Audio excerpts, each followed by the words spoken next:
Mesdames et messieurs, chers compatriotes, lorsque l'injustice devient loi,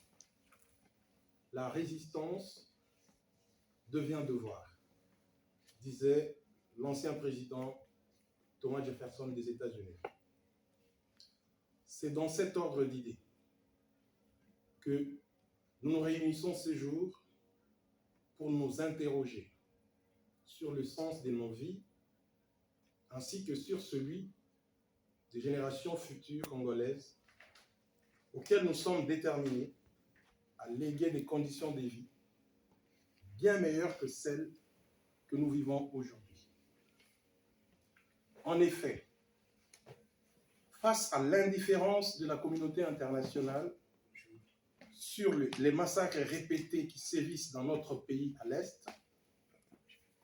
et récemment à l'Ouest, notamment à Kouamout, face à la jouissance des gouvernants actuels qui érigent en mode de gouvernance la corruption,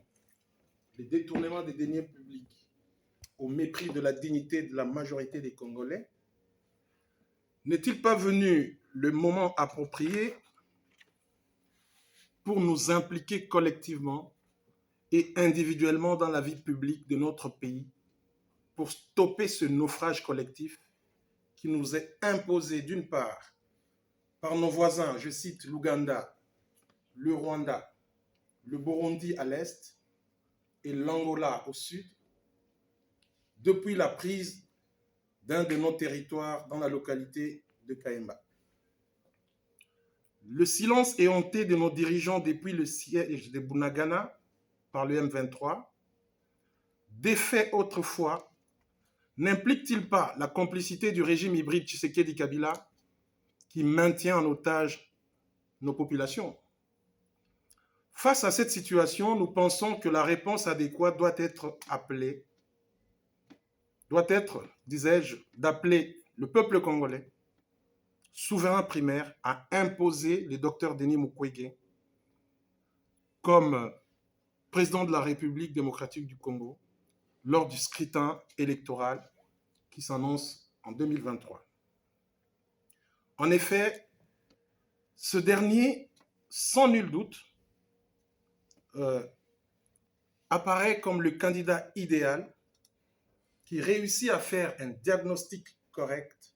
des maux qui rongent notre pays